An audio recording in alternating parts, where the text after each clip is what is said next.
हम बात करेंगे न्यूक्लियोफिलिक एडिशन रिएक्शन के बहुत सारे टाइप हैं, है नहीं। इसके अंदर कम से कम 8 रिएक्शन आएंगी और जो कि बहुत ही इंपॉर्टेंट है। देखो ये हम 12th क्लास के रिएक्शन भी कवर कर रहे हैं और हम जो है मतलब 11th क्लास के जितने भी इंपॉर्टेंट रिएक्शन है वो भी कवर करेंगे, ठीक है। तो हम बात करें न्यूक्लियोफिलिक एडिशन रिएक्शन के अंदर कितने टाइप के रिएक्शन आते हैं हम बात कर रहे हैं। देखो अभी मैंने बताया था आपको न्यूक्लियोफिलिक एडिशन रिएक्शन के अंदर जो भी है, पहला अटैक न्यूक्लियोफाइल का होता है, फिर उसके बाद इलेक्ट्रोफाइल अटैक करता है, ठीक है, शानदार। चलिए अगर हम बात करेंगे reaction number 1, reaction with HCN, reaction with HCN। देखो भाई रात के 11:30 बजे है तो मार्कर सिर्फ मेरे पास एक रेड है, ठीक है, इससे काम चला रहे हैं। रिएक्शन विद HCN, अगर हाइड्रोजन साइनाइड के साथ कार्बोनिल कंपाउंड के रिएक्शन करेंगे तो क्या होगा मेरे बच्चों। देखो HCN H+ और CN नेगेटिव में टूटेगा, HCN जो है H+ और CN नेगेटिव में टूटेगा।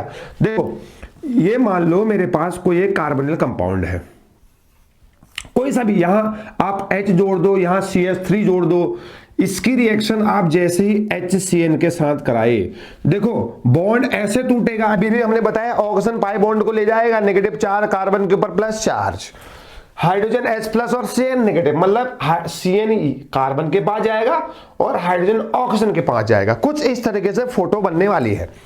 जैसे ही रिएक्शन हुआ तो ये बनेगा OH और ये बन गया CN साइनाइड, ठीक है भाई, बहुत ही इंपॉर्टेंट। इसके आगे भी रिएक्शन कर सकते हैं, हालांकि हमारा प्रोडक्ट ये है, लेकिन मैं आपको यहां पर 3 इंपॉर्टेंट रिएक्शन मैं आपको लिखाने वाला हूं। एक तो आप पार्शियल हाइड्रोलिसिस कर दो, इसका आप पार्शियल हाइड्रोलिसिस कर दीजिए, मतलब आप वाटर डाल दो हल्का सा, और एक कर दीजिए आप कंप्लीट हाइड्रोलिसिस। कंप्लीट हाइड्रोलिसिस मतलब H+ और साथ में H2O डाल दो, और आप एक कर दो रिडक्शन, LiAlH4, मतलब बोले तो रिडक्शन। अच्छा क्या क्या प्रोडक्ट बनेंगे मैं आपको बता रहा हूं। देखो ध्यान से देखना, ये आपने 12th क्लास में एमीन चैप्टर में कुछ इस तरीके से हम लोग पढ़ते हैं। देखो सबसे पहले एल्डिहाइड और कीटोन में जब भी हम HCN की रिएक्शन करेंगे तो इस तरीके से आपको प्रोडक्ट मिलने वाला है, ठीक है। अब मैं आपको बता रहा हूं, ये जो आपको कंपाउंड मिल गया ना, प्रोडक्ट मिल गया, इसकी रिएक्शन आप पार्शियल हाइड्रोलिसिस मतलब H2O के साथ कराओ, पार्शियल हाइड्रोलिसिस। इसकी रिएक्शन आप फिर H+ और H2O के साथ कराओ, कंप्लीट हाइड्रोलिसिस, और इसका रिडक्शन भी कर दो। एक चीज बताएं, राज की बात बताएं आपको, केवल और केवल जो है साइनाइड ग्रुप में ही चेंज होगा। साइनाइड ग्रुप में अगर पार्शियल हाइड्रोलिसिस है तो इस CN का बनेगा एमाइड। क्या बनेगा? एमाइड बनता है, एमाइड हमेशा एमाइड बनेगा, चाहे एमीन चैप्टर में पढ़ लो, कहीं भी आए। मान लो जो है आप एल्काइल लाइड है, एल्काइल लाइड की रिएक्शन KCN के साथ करो, साइनाइड बनेगा, एल्काइल साइनाइड। उसके साथ रिएक्शन करो पार्शियल हाइड्रोलिसिस, तब भी एमाइड बनेगा। क्या बनता है? एमाइड। तो आपका जो आंसर होगा ना, आंसर ये OH, ये बन जाएगा CONH2, ये बन गया आपका एमाइड, पहला। दूसरा, अगर हम इसको कंप्लीट हाइड्रोलिसिस करें तो साइनाइड का बनता है एसिड। क्या बनेगा? एसिड बनता है। मान लीजिए फिर वही रिएक्शन, मान लीजिए कोई एल्काइल हैलाइड है, KCN के साथ रिएक्शन करो, CN बन जाएगा, साइनाइड, मतलब Cl को रिप्लेस करेगा साइनाइड, न्यूक्लियोफिलिक सब्स्टिट्यूशन रिएक्शन, तो RCN बन गया।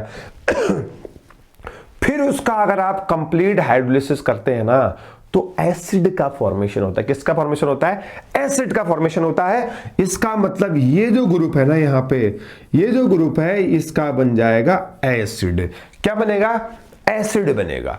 दूसरा, अगर आप रिएक्शन करेंगे लिथियम एल्यूमिनियम हाइड्राइड के साथ, इसका मतलब रिडक्शन करेंगे, cyanide will change into amine. जितने कार्बन का साइनाइड है उतने ही कार्बन का एमीन बनेगा। तो इसका मतलब जो है OH और CH2NH2, कुछ इस तरीके से जो है आपका प्रोडक्ट का फॉर्मेशन होने वाला है। हमेशा हमेशा के लिए रिएक्शन बहुत ज्यादा इंपॉर्टेंट है, पेपर में पूछा जाता है।